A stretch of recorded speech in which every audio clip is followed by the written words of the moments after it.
Hello and welcome to Reviews. Now, before I go on, as you've no doubt heard, today Stan Lee passed away. I'm not one of those people that likes to use euphemisms. Um, Stan Lee died, but I know there are people who that makes a big deal to. So I'm going to be a little respectful of that, and it's kind of funny. You realize that we lost both creators of Spider-Man this year. Steve Ditko died a few months ago, and now we've lost Stan Lee. And there are going to be people who are going to make so many better videos than I. Um, Even though I was reading comics back when he still wrote some. And in fact, I think his last main big character creation was She-Hulk. Um, I could be wrong. Maybe he did a few others. There were like Stanley Imagines, but I mean, I think as far as for Marvel, I think She-Hulk was his last big creation, and so yeah, the guy has had a, a big impact on my life. Um, I remember Stan Lee. Stan Lee was a man created for social media. You know, you go back to the 60s, and, if Fantastic Four #1 had not taken off, he would have left the comic industry. But he decided to take another approach that the companies at that time weren't doing. The DCs and the Fawcett's.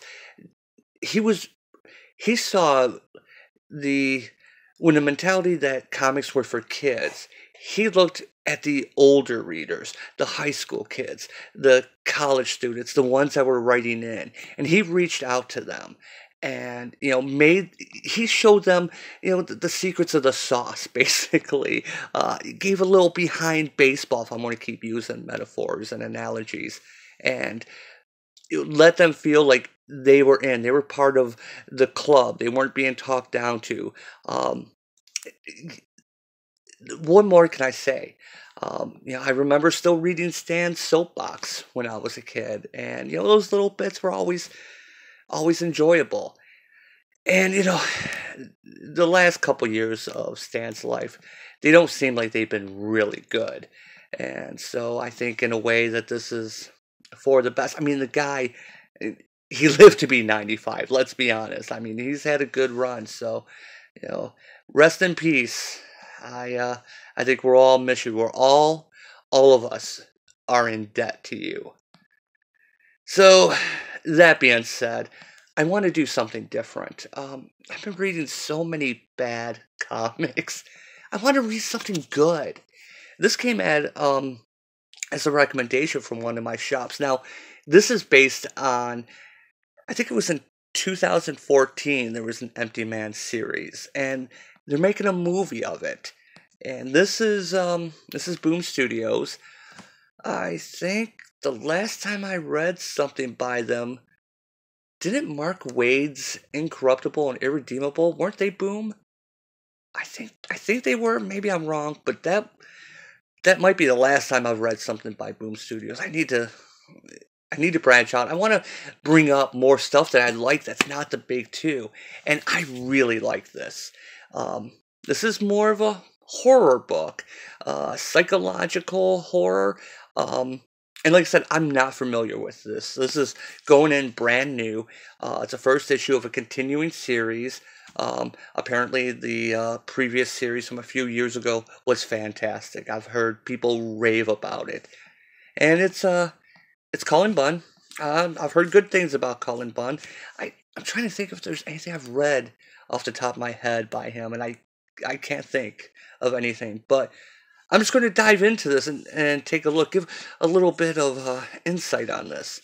So basically, this is about a plague. Think of it like a Slender Man type plague. So we have the character, something is wrong with me, but I think there's something wrong with all of us. You can't always tell, not by looking from the outside in. On the surface, all is well, until it isn't. because it's just a lie. All of it, a facade splashed with paint over what's real. And we see the empty man made me do it. We got all these people hanging. And we have the father, his daughter, his wife's upstairs. Sooner or later, something will wash the paint away.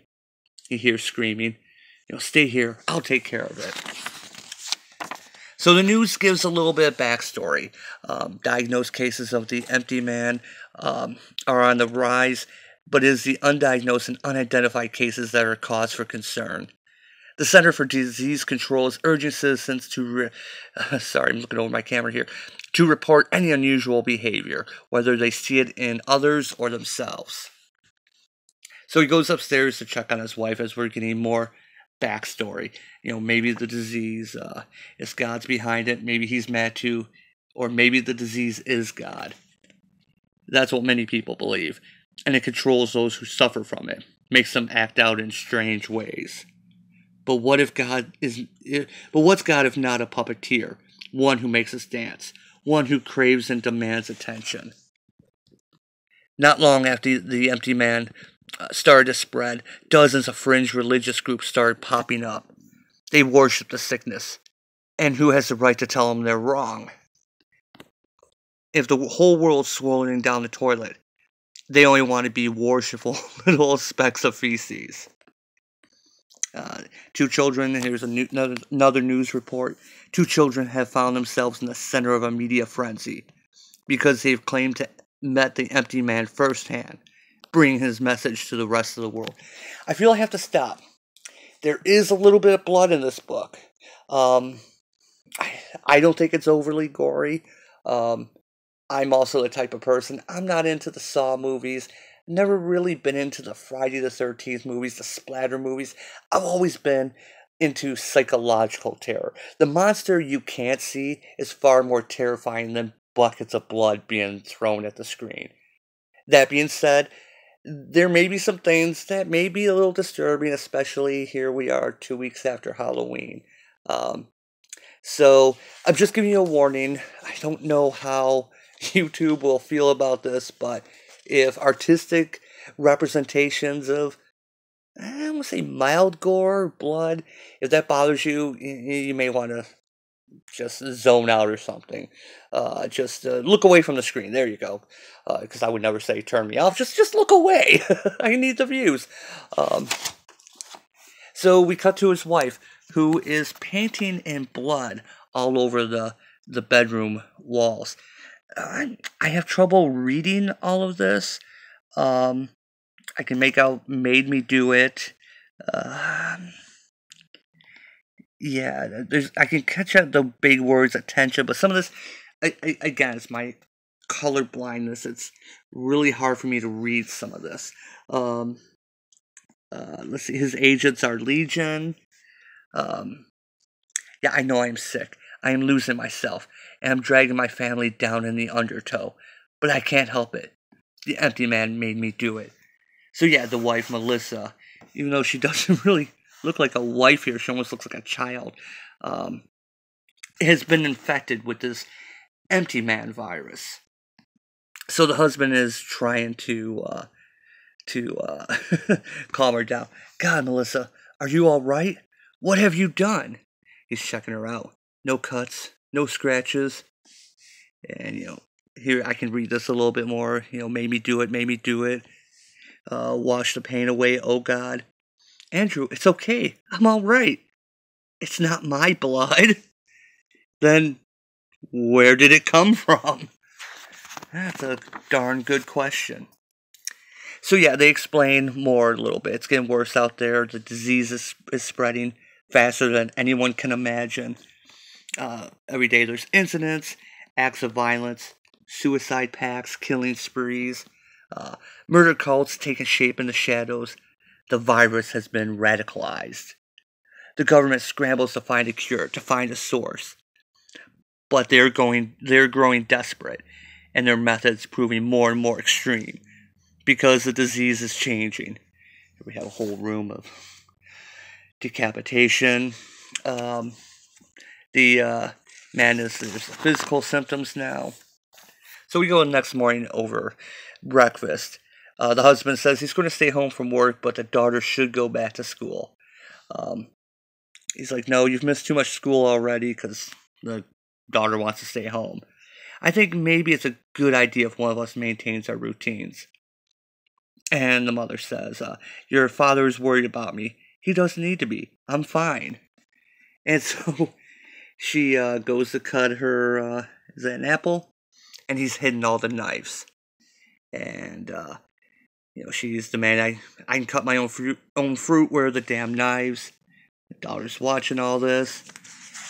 And then she flips out. The daughter screams, Mom, where are the knives? I want them. I need them.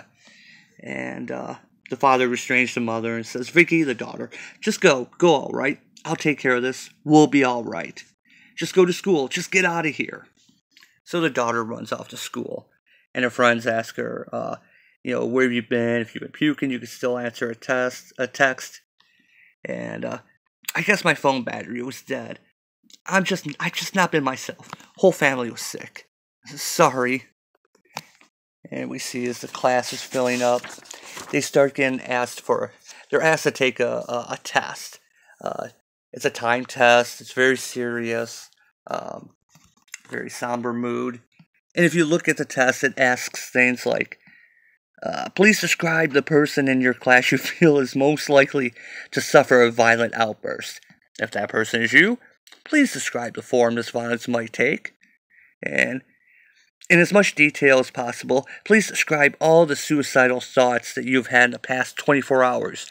Use the back of the page as needed. So maybe it's just checking to see if they're regular angsty teens.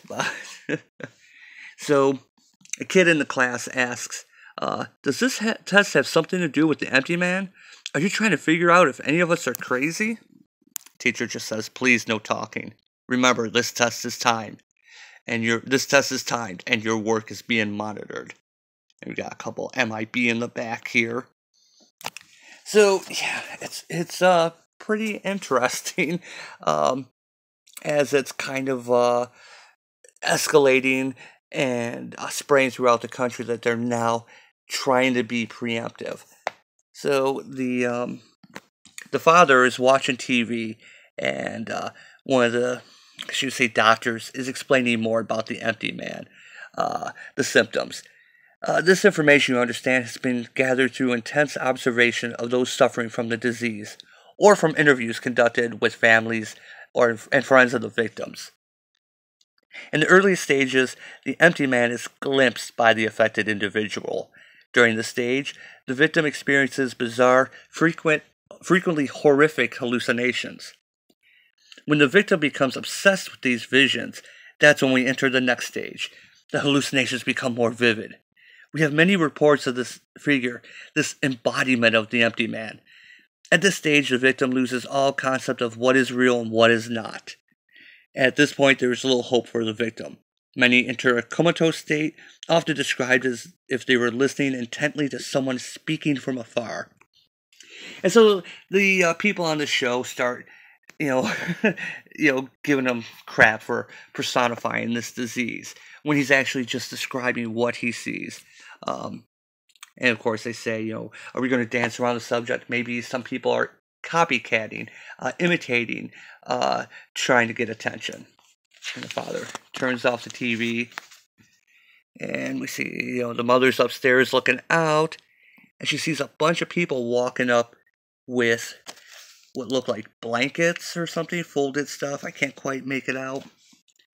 And her vision changes to these horrific, I guess you could say monsters. They're not quite skinless people. They're more like monsters carrying almost like organs. So here's we see she's hallucinating.